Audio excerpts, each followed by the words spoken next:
O Senhor esteja convosco. Ele está no meio de nós. Proclamação do Evangelho de Jesus Cristo, segundo São Lucas. Glória a vós, Senhor. Naquele tempo, Jesus estava na margem do lago de Genezaré, e a multidão apertava-se ao seu redor para ouvir a palavra de Deus. Jesus viu duas barcas paradas na margem do lago. Os pescadores haviam desembarcado e lavavam as redes. Subindo em uma das barcas, que era de Simão, pediu que se afastasse um pouco da margem. Depois sentou-se e da barca ensinava as multidões. Quando acabou de falar, disse a Simão: avança para as águas mais profundas e lançai vossas redes para a pesca. Simão respondeu: Mestre, nós trabalhamos a noite inteira e nada pescamos. Mas, em atenção à tua palavra, vou lançar as redes. Assim fizeram. E apanharam tamanha quantidade de peixes que as redes se rompiam. Então fizeram sinal aos companheiros da outra barca para que viessem ajudá-los. Eles vieram e encheram as duas barcas a ponto de quase afundarem. Ao ver aquilo, Simão Pedro atirou-se aos pés de Jesus, dizendo: Senhor, afasta-te de mim, porque sou um pecador. É que o espanto se apoderara de Simão e de todos os seus companheiros, por causa da pesca que acabavam de fazer. Tiago e João, filhos de Zebedeu, que eram sócios de Simão, também ficaram espantados. Jesus, porém, disse a Simão: não tenhas medo, de hoje em diante tu serás pescador de homens. Então levaram as barcas para a margem, deixaram tudo e seguiram a Jesus. Palavra da salvação. Glória a vós, Senhor. As palavras do Santo Evangelho. Perdoe os nossos pecados, em nome do Pai, do Filho e do Espírito Santo.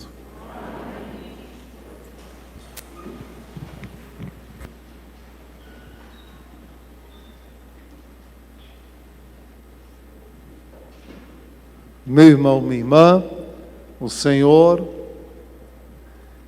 quer entrar na minha casa, na sua casa, você que também nos acompanha, como entrou ali na barca de Pedro,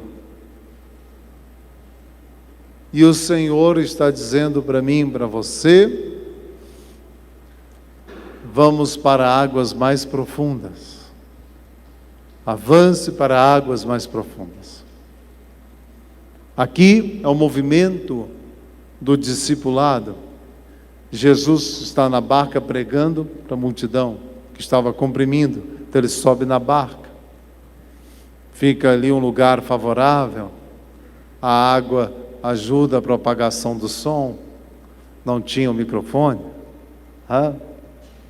então ele fica ali pregando, e Pedro daqui lavando a rede, está ouvindo. Mas o Senhor quer mais de Pedro, quer mais de André, quer mais de Tiago e de João, e diz, quando acaba a pregação: vamos avançar. E aquele milagre é para eles. Assim como para os serventes em Caná da Galileia, só eles que ficaram sabendo daquele milagre, porque eles tinham buscado água. A multidão não viu aquela pesca milagrosa. O Senhor sai com eles, o Senhor quer sair comigo e com você para águas mais profundas. Como é que eu posso avançar para águas mais profundas se eu estou anos sem me confessar? Como é que eu vou para essas águas mais profundas com Jesus se eu não estou disposto a fazer silêncio com Ele? Se o meu tempo para o Senhor é pouco, é corrido, é escasso, migalhas. O Senhor não chamou a multidão lá para as águas profundas. Pedro, Tiago, André e João. Aos seus discípulos, diz no Evangelho de Marcos: A multidão falava em parábolas, mas aos seus discípulos, quando estava a sós com ele, explicava tudo. Ah, padre, eu não estou entendendo. Mas você está ficando a sós com Jesus? Você vai ficar até o final da vida como multidão? Porque aos discípulos, aos que ficam a sós com ele, ele vai explicando. Mas eu que tenho que me colocar. O Senhor faz os convites, vamos. Ah, mas isso compromete. Claro que compromete. Claro. Não dá para seguir Jesus sem compromisso. Não dá. E como nós estamos num tempo de fuga do compromisso, aí nós estamos num tempo sem ouvir Jesus. Aí ficamos com as parábolas. Mas o Senhor quer falar ao coração águas mais profundas. E lá Ele quer se manifestar a sua glória aos seus discípulos. A adorar o Senhor é permanecer com Ele nessas águas profundas. Porque é o Senhor que dá o fruto. Outro ponto para nós. Nessas águas profundas, vamos ser chamados a adorar mais. O Senhor vai falando em sequência. Por isso que a gente precisa voltar. Eu sou o bom pastor. E Ele também vai dizer, eu sou a porta das ovelhas. No capítulo 10 de João, elas vão entrar e sair e vão encontrar pastagem. É um movimento espiritual. Eu preciso estar sempre vindo, entrando para adorar, saindo para servir. E vão encontrar a pastagem, que é esse entendimento, o alimento sólido do próprio Senhor, que vai dar aí o discernimento. Então, nessa adoração, o Senhor vai orientar a Pedro, Tiago, João, André, onde lançar a rede. Vai orientar para mim e para você também. Nós tivemos em 2007 o CELAM aqui no Brasil, lá em Aparecida, e discípulos missionários. A missão é consequência do discipulado e não o contrário. Essa é a ordem. Quando a missão acontece antes do discipulado, do estar com Jesus, acontece o que Pedro falou. Trabalhamos a noite inteira, não pegamos nada. Assim na nossa família, na vida pessoal. Quando invertemos a ordem, não dá certo. É preciso estar com o Senhor. Aí o Senhor então vai dizer, na adoração, no encontro com Ele, onde lançar a rede. Lança aqui. Aí vem o fruto da missão. A missão vai ser fecunda. Os frutos serão abundantes. Porque é a consequência do estar com Ele, da adoração. Quanto movimento pastoral, serviço na igreja, fica sem fruto porque falta essa adoração, esse encontro com o Senhor, inverte a ordem. Não podemos fazer isso. Outro perigo. Jesus diz onde lançar as redes. Dá um joinha aí. Isso. Você que está em casa, manda um joinha aí no chat. Aí. Pronto. Quem é que lança as redes? Quem lança as redes? Diga forte. Quem? Pedro, eu, você. Jesus não lança as redes. Jesus manda onde lançar. Aqui, outro problema que acontece dentro da igreja. Uma inversão. Já vimos a inversão quando a missão acontece antes da adoração. Quanto planejamento, reuniões, assembleias, projetos de movimentos, paróquias, dioceses, sem uma hora de adoração. Como se fosse um organograma empresarial de uma empresa. Aí se faz ali, faz aquele brainstorm, todo mundo coloca suas ideias. Aí se faz então aqui toda uma seleção, mas a igreja não é isso. Não é a minha cabeça e a sua cabeça, como uma reunião de diretoria, que vai definir a salvação das almas. A igreja já tem uma cabeça. Sem mim nada podeis fazer. Quanto projeto que teve muitas horas de reunião e nenhuma de adoração.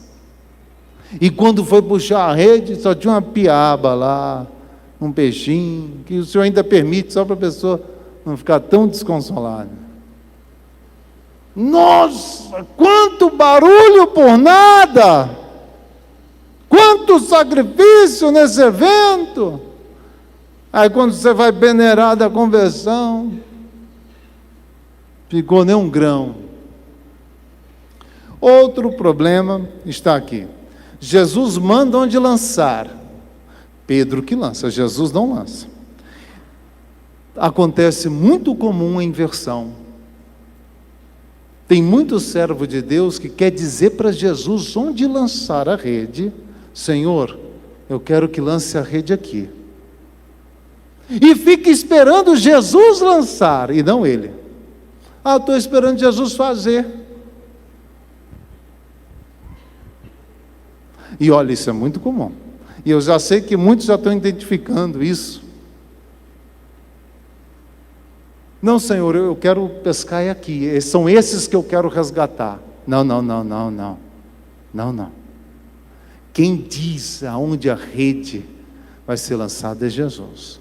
Quem tem o trabalho braçal de lançar, eu e você. Tem gente que espera Jesus fazer o trabalho braçal e dizendo, Senhor, lança aqui eu quero esse aqui também, esse aqui também. E aí, já sabemos que não vai dar certo, porque Jesus não vai fazer isso, não vai obedecer a gente. Mas quando a gente lança a rede onde o Senhor mandou, o que diz São Paulo? Tudo concorre para o bem dos que amam a Deus. Quem me ama guarda os meus mandamentos. Então joga a rede onde o Senhor mandou. Então o apostolado eficaz precisa dessa adoração, precisa da escuta, da direção. Aí a gente tem que lançar as redes. Não podemos perder tempo, porque a colheita, já está na hora da colheita, lança a foice. Então o Senhor quer levar a mim e a você para águas profundas. Isso pode ser na nossa família, até mesmo lá no trabalho. Lá Ele vai então dizer onde? Aqui. E aí nós vamos então lançar, trabalhar. Essa é a consequência da adoração, o serviço. Aí não há falha. Não há falha. Porque onde o Senhor mandar, não importa se as condições são desfavoráveis, a pesca será milagrosa. A pesca será milagrosa na minha, na sua vida. Nós só temos que percorrer esse itinerário do discípulo. Esse aí é o discipulado. Chegamos então nesse terceiro ponto. Chegamos agora com a pesca milagrosa. Tem um quarto ponto, o Senhor vai além conosco. Pegamos os peixes, estamos felizes, estamos no discipulado. Agora o Senhor então chega para o servo no encontro pessoal e diz para mim e para você: segue-me. E aqui eles deixaram os peixes. Poxa, mas pegaram os peixes e já largaram os peixes. Não ficaram contando os peixes? Não foram vender os peixes? O Senhor das obras está acima das obras do Senhor. Chegaram na margem, largaram o barco, largaram o peixe lá para o povo. João e Tiago largou até o pai. E porque a hora era aquela. Se deixasse para depois, nós nem saberíamos quem eram eles. ficariam desconhecidos para sempre.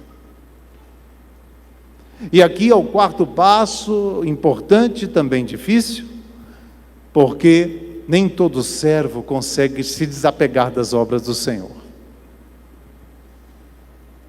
Pelo Senhor. E fica com os peixes, que foi o que o Senhor que deu. E Jesus manifestou a glória dele, o milagre, para fazer os pescadores de homens, não para ficarem lá contando os peixes. Mas as obras do Senhor podem me atrair mais do que o Senhor, e aí por isso que eu não volto. Aí eu sigo o Senhor. O que o Senhor disse para a multidão? Para a multidão, não para os discípulos. E eu e você temos que sair aí da multidão. Esse sair da multidão que eu quero dizer, não é que você não vai estar no lugar onde tenha muita gente ali para ouvir o Senhor. É entrar no Santo dos Santos. Quando a multidão vai atrás dele após a multiplicação dos pães, Jesus atravessa o lago e eles dão a volta, chegam lá primeiro. Ah, Rabi, né, onde estavas? E vocês vieram me procurar por causa do pão. Porque vocês viram o milagre do pão, não por ele. Então aqui o servo, o discípulo é chamado a dar um passo a mais, porque em um determinado momento, o Senhor vai deixar eu e você também só, para nos purificar, para saber se Ele é nosso único bem. Um homem caminhava muito bem com o Senhor, percorreu todos esses passos. Abraão percorreu todos esses passos, chamado amigo de Deus, uma fé imensa. Acreditou contra toda a esperança, alcançou a graça do Filho.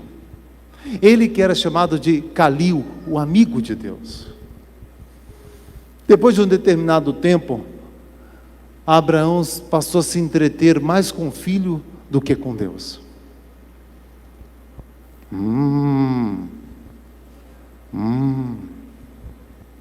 Aí o Senhor: Abraão, me dá teu filho.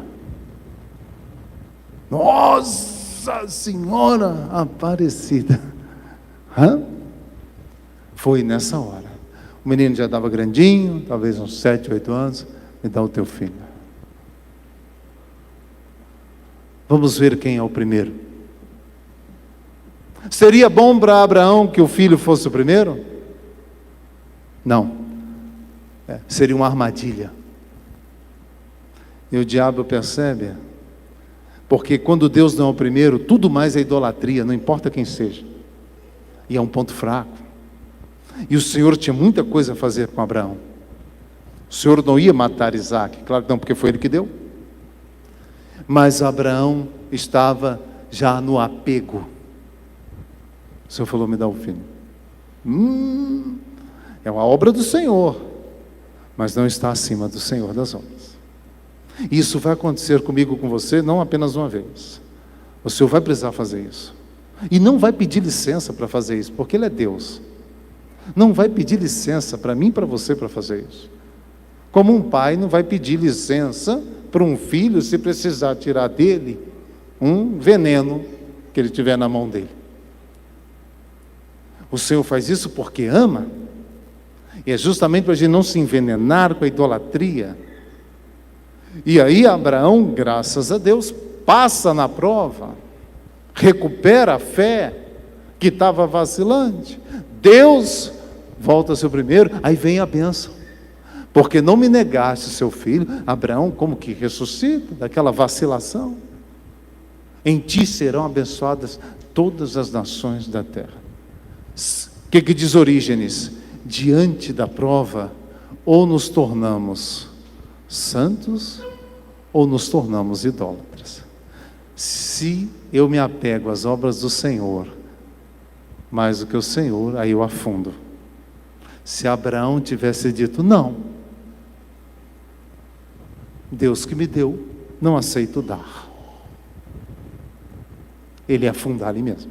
E Deus não ia fazer mais nada com Abraão. Ponto final. Eu não sei por que o Senhor não cumpriu o que prometeu. Eu não sei. Lembra de Jó? O Senhor deu, o Senhor tirou. Louvado seja Deus. Dou glória a Deus. E olha o que Jó perdeu.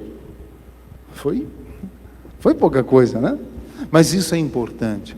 O Senhor não é contra nós. O Senhor é a nosso favor, mas precisa nos deixar livres.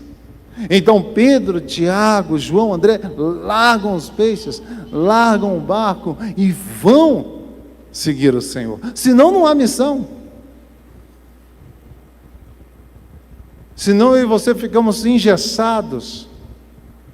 Não há aí uma missão.